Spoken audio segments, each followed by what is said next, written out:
Itu kalau kita mau bahas keutamaan Al-Quran ini banyak sekali hadisnya ya. Banyak sekali puluhan hadis. Tapi ini sebagiannya diangkat oleh penulis. Hadis kelima dari Jabir radhiyallahu anhu, dia berkata, Rasulullah SAW bersabda, Al-Qur'anu musyaffa'un wa mahilun musaddaqun. Man ja'alahu amamahu qadahu ilal jannah wa man ja'alahu khalfa dhahrihi saqahu ilal nar. Al-Quran adalah pemberi syafaat dengan izin Allah, pemberi pertolongan, dan ia lawan berdebat yang jujur. Maksudnya tempat untuk kita berbicara yang akan memberikan jawaban kita yang jujur tentang keselamatan, tentang kebenaran, tentang kesalahan. Ya.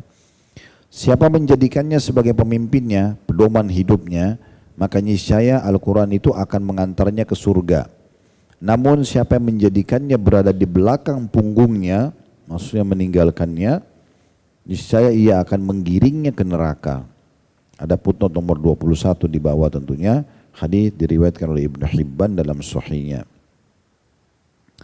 Hadis ini dijelaskan oleh Imam Ibnu Athir.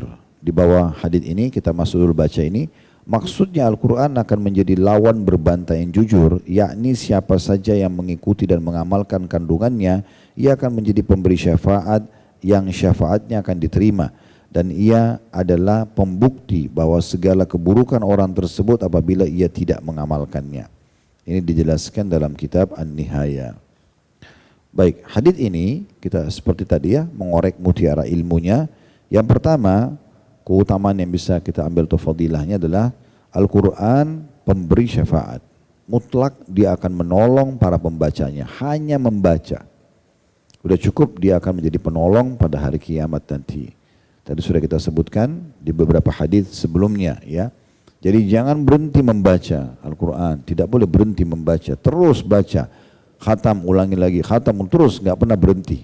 Ibu dan bapak faham, tidak faham artinya nggak apa-apa. Ini hak pertama tadi saya bilang.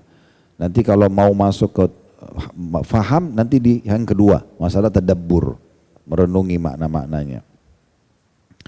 Kemudian yang kedua adalah, dia adalah ya, lawan berdebat yang jujur, maksudnya dia sudah akan membeli pertolongan. Tadi sudah dijelaskan oleh Ibnu Athir, dia akan memberi pertolongan ya. Kalau ada banyak maknanya di sini ya, dia bisa bermakna kalau Anda mau cari diri Anda benar atau salah, Al-Quran akan memberikan jawaban.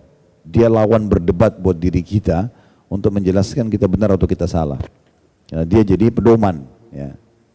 Bisa juga bermakna adalah dia kalau digunakan untuk berdebat sama orang, bukan berdebat sebenarnya, menjelaskan kepada orang sudah cukup untuk menegakkan hujah atau argumentasi padanya. Jadi nggak perlu panjang lebar, gitu kan?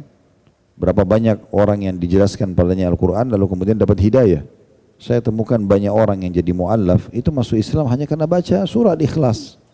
Misalnya contoh, hanya karena baca surah Maryam, hanya karena baca beberapa ayat Al-Quran, sudah cukup dia bisa sangat kuat untuk menegakkan hujah. Berapa banyak orang yang dengar Al-Quran tidak ngerti pun artinya bisa netesin air mata, misal contoh. Jadi banyak sekali pengaruhnya. Berapa banyak orang yang kena sihir dan ain kemudian berobat dengan Al-Quran bisa berpengaruh, berefek. Baru baca ayat kursi, baca beberapa ayat, terus tiba-tiba terasa dalam tubuhnya ada sesuatu, maka dia bisa teruskan, efeknya itu akan menghilangkan, nanti akan menghilangkan gangguan-gangguan tersebut, mimpi buruk dan segala macam. Karena Al-Quran itu memang obat, ya, dia penyembuh. Pelajaran yang ketiga, Al-Quran adalah pedoman hidup. Siapa yang menjadikannya pedoman hidup, dia ambil pelajaran dari situ, maka akan membawanya ke surga. Akan membawanya ke surga. Ya. Berarti ini yang jadi saksi bahasan kita, karena memang kita sedang membahas 66 pembuka pintu surga gitu ya. Ini Al-Quran salah satunya. Pelajaran yang terakhir yang keempat adalah siapa yang meninggalkan Al-Quran maka akan membawanya masuk ke neraka. Tidak mau tahu bacaannya, tidak mau tahu apa pesannya Allah di situ. Apalagi kalau hafal itu lebih jauh lagi. Ada orang tidak mau tahu itu. Ya. Jadi cuma ditaruh sebagai informasi Al-Quran, ya sudah gitu saja. Ya, tidak ada keinginan untuk membaca, tidak ada keinginan untuk mengetahui pesannya Allah di situ apa gitu ya. Maka ini sayang sekali.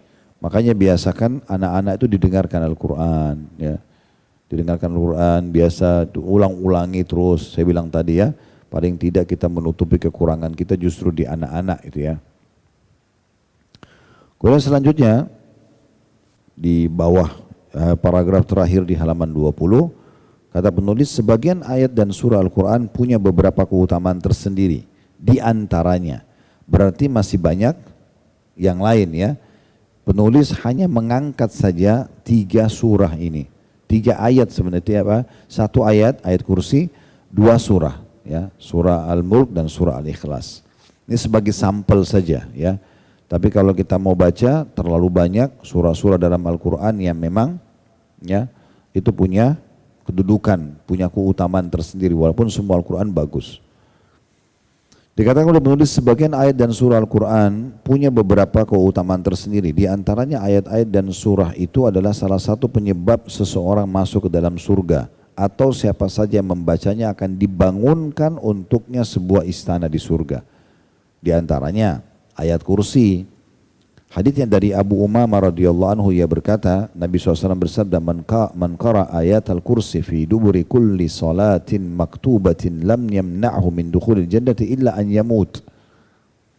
Siapa saja yang membaca ayat kursi, ini 1 ayat, ayat kursi ini dalam surah Al-Baqarah, cuma 1 ayat.